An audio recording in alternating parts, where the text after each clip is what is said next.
আমি ঠকছি আর জীবনে এই কাম হবে না বাবা, আর কোনোদিন আপনারা শুনবেন না। আসসালামু আলাইকুম। আমরা এই শ্রীবর্দী যে একটা ভয়াবহ ঘটনা দেখছেন, এটা বিস্তারিত একটু জানার জন্য, আপডেটের জন্য আমরা এই বাড়িতে আসছি। তো এখন দেখবো আসলে তাদের এই ঘটনার আসলে মূল কারণটা কি। তো চলুন, এই জায়গায় আসলে আমরা এই যে কাকাটা আসলে কুদাল দিয়ে মাটি কোপাইতেছিল, জ্যান্ত মানুষ কবর দেওয়ার চেষ্টা করতেছিল, তো ওই কাকার সাথে আমরা একটু কথা বলবো। আসলে আসসালামু আলাইকুম কাকা। ওয়ালাইকুম সালাম। গুঁড়ো দিলেই বলি, বলেন। আমি বলে মানুষের কাছে চায়ে খাই, জানেন। চা এখন আচ্ছা, এক মিনিট, আপনার তো একটা ছেলে মেয়ে আপনার দেশের বাইরে থাকে, তারা কি সহযোগিতা করে না? ওই যে যখন কাবু হয়ে জায়গা 5,000 3,000 টিয়া দেয় ডাক্তারের মাধ্যমে, কার পোলা মানে কাক কামাইতে।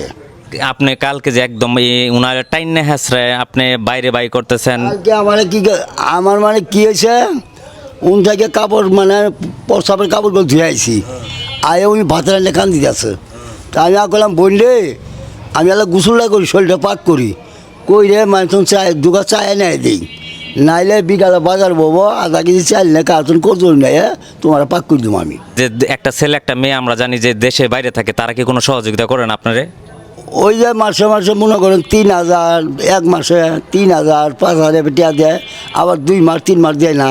যে এইভাবে টাইনে হ্যাসরা বাদ বাইকর থাপড়ায় থাপড়ায় বাদ বাইকর, আমার জীবনে কোনো দিনের উপরে হাত দেয়নি আমি। আপনি যত সারা জীবন ভালো করেন, কিন্তু কালকে যে দৃশ্যটা দেখছে, হ্যাঁ এটা আপনার কাছে আমি ঠকছি, আর জীবনে এই কাম হবে না বাবা, আর কোনোদিন আপনারা শুনবেন না। ওই যুগ কি আছে যে এখনো মনে করেন যে স্ত্রীকে, নিজের স্ত্রীকে আপনি রান্না বান্না করে সেবা যত্ন আপনি খাওয়া দাওয়া করায় না যখন ভালো ছিল? আপনার করছে, আমি ও তারিখালে 20 বছর ধরে করতেছি কুদাল দিয়ে আপনি না, কোথাও দিয়ে ওই জন্য মারি খুঁজছি, মানে কি কারণে আমাদের বইটাই পায় হানা করাই ছুচাই না না না না না না বাবা। এটা বললে হবে না, আমরা ভিডিওতে দেখছি। হ্যাঁ, আপনি এই উঠানটা একদমই সমান ছিল। আপনি তাকে জ্যান্ত মানুষ হিসেবে মনে করেন যে একদম পুঁতা ফেলানির জন্য আপনি এই কাজটা করছিলেন। পাড়ার লোক আছে জিগেই দেখেন, এটা আমি ভুল করছি বাবা, আপনার কাছে মাপ চাই আমি, আর জীবনে এই কাম হবে না। খুব খারাপ হয়েছে। এটা হলো মানে আমাদের শেরপুর জেলার ভিতরে এরকম একটা নেক্কারজনক ঘটনা এরকম আমরা আগে কোথাও শুনি নাই বা দেখি নাই, কিন্তু যে কাজটা আপনি করছেন এটা আসলে বিশাল একটা। আপনার কাছে আমি মাপ চাই। একদম আপনার কি আসলে কি আপনার মনে হয় যে একজন স্ত্রীকে এরকম করাটা ঠিক? ঠিক আছিল না বাবা, আমার মাথা ঠিক আছিল না। আচ্ছা, ধন্যবাদ। আপনার কাছে মাপ চাই। জানতে পারলাম আসলে আসলে মূল ঘটনাটা। তো এই হলো পরিস্থিতি। তো এখন হয়তো বা উনি বিভিন্ন চাপে বুঝতে পারতেছে যে হ্যাঁ আমার ভুল হয়েছে বা এই সেই।